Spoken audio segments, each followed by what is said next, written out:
ನಮಸ್ಕಾರ. ನನ್ನ ಹೆಸರು ಪ್ರೊಫೆಸರ್ ಡಾಕ್ಟರ್ ಸೋಮಶೇಖರ್. ನಾನು ಆಸ್ಟರ್ ಕ್ಯಾನ್ಸರ್ ಸಂಸ್ಥೆಯ ಗ್ಲೋಬಲ್ ಆಂಕಾಲಜಿ ತಜ್ಞ.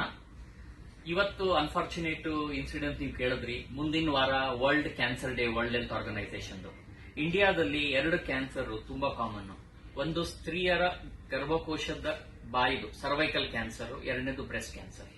ಆದ್ರೆ ಅನ್ಫಾರ್ಚುನೇಟ್ಲಿ ಏನಂದ್ರೆ ಈ ಕ್ಯಾನ್ಸರ್ ಫುಲ್ಲಿ ಟ್ರೀಟಬಲ್, ಕ್ಯೂರಬಲ್. ಜನಕ್ಕೆ ಇದರ ಬಗ್ಗೆ ತಿಳುವಳಿಕೆ ಇರೋದ್ರಿಂದ ಪಾಪ ಅವರನ್ನ ಇಗ್ನೋರ್ ಮಾಡ್ತಾರೆ. ಏನ್ ಮಾಡಬೇಕು?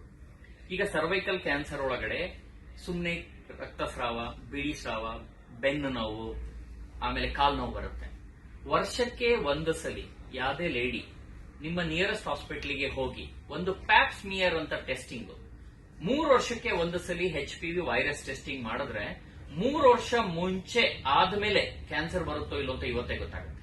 ಎರಡನೇದು, ಮನೆಯಲ್ಲಿ ಯಾರೇ ಹೆಣ್ಮಕ್ಳು 11 ರಿಂದ 12 ವರ್ಷ ಆಗ್ತಿದ್ದಂಗೆನೆ 19 ವರ್ಷದ ಒಳಗಡೆ ಒಂದೇ ಒಂದು ಡೋಸು HPV ವ್ಯಾಕ್ಸಿನ್ ತಗೊಂಡ್ರೆ 99% ಅವ್ರದ್ದು ಲೈಫ್ ಅಲ್ಲಿ ಗರ್ಭಕೋಶದ ಕ್ಯಾನ್ಸರ್ ಬರದೇ ಇರಂಗಿದೆ.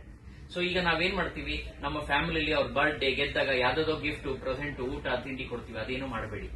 ಅವ್ರದ್ದು ಬರ್ಡೇ ದಿನ ನೆನೆಸ್ಕೊಳ್ಳಿ. ನಮ್ಮ ಮನೆಯಲ್ಲಿ ನಮ್ಮ ತಾಯಿ, ವೈಫು ಅಥವಾ ಅಕ್ಕ, ತಂಗಿ ಇದರ, ಅವ್ರಿಗೆ ವರ್ಷಕ್ಕೆ ಒಂದ್ಸಲಿ ಪ್ಯಾಪ್ ಸ್ಮಿಯರ್ ಹತ್ರ ಹಾಸ್ಪಿಟಲ್, HPV ಟೆಸ್ಟಿಂಗ್, ಅವ್ರಿಗೆ HPV ವ್ಯಾಕ್ಸಿನ್. ಇಷ್ಟು ಮಾಡಿದ್ರೆ ಅವರು ಲೈಫ್ ಅಲ್ಲಿ 99% ಕ್ಯಾನ್ಸರ್ ಬರಲ್ಲ. ಒಂದೇ ಪ್ರಾಬ್ಲಮ್ ಏನು ಅಂದ್ರೆ ಸರ್ವೈಕಲ್ ಕ್ಯಾನ್ಸರ್ ಅಲ್ಲಿ ಫಸ್ಟ್ ಸ್ಟೇಜ್ ಅಲ್ಲಿ ಇದರಲ್ಲಿ ಏನು ಲಕ್ಷಣ ಇರೋದಿಲ್ಲ. ಆಗ್ಲೇ ಲಕ್ಷಣ ಬಂದಾಗ 2ನೇದು 3ನೇ ಸ್ಟೇಜ್. ಇಂಡಿಯಾದಲ್ಲಿ ಎಲ್ಲ ಸ್ತ್ರೀಯರು 3ನೇ ಸ್ಟೇಜ್ ಅಲ್ಲಿ ಬರ್ತಾರೆ ಸರ್ವೈಕಲ್ ಕ್ಯಾನ್ಸರ್. ಅದರಲ್ಲಿ 50% ಕ್ಯೂರ್ ಆಗುತ್ತೆ, 50% ಆಗಲ್ಲ. ಅದೇ ಪ್ರೀ ಕ್ಯಾನ್ಸರ್ ಅಲ್ಲಿ ಬಂದ್ರೆ 99% ಕ್ಯೂರ್ ಆಗುತ್ತೆ. ಒಂದೇ ಒಂದು ವ್ಯಾಕ್ಸಿನ್ ತಗೊಂಡ್ರೆ, ಈಗ ಇಂಡಿಯಾದಲ್ಲೇ ವ್ಯಾಕ್ಸಿನ್ ಇದೆ, ಹಲವಾರು ₹100 ಅಷ್ಟೇ. ಅದು ತಗೊಂಡ್ರೆ 99% ಕ್ಯಾನ್ಸರ್ ಬರೋದು ಪ್ರಿವೆಂಟ್ ಆಗುತ್ತೆ. ಸೊ ನಿಮ್ಮ ಮಾಧ್ಯಮ ಮುಖಾಂತರ ಎಲ್ಲರಿಗೂ ಏನ್ ಹೇಳೋದು ಅಂದ್ರೆ, ಹೈಜೀನ್ ಇಂಪ್ರೂವ್ ಮಾಡಿ, ವರ್ಷಕ್ಕೊಂದ್ಸಲಿ ಪ್ಯಾಪ್ ಸ್ಮಿಯರ್ ಸ್ಕ್ರೀನಿಂಗ್ ಮಾಡಿ, 3 ವರ್ಷಕ್ಕೊಂದ್ಸಲಿ HPV ಟೆಸ್ಟಿಂಗ್ ಮಾಡಿ. ನಿಮ್ಮ ಹೆಣ್ಮಕ್ಳು 11 ವರ್ಷ ಆಗ್ತಿದ್ದಂಗೆ 1 ಡೋಸ್ ವ್ಯಾಕ್ಸಿನ್ ಕೊಡಿ.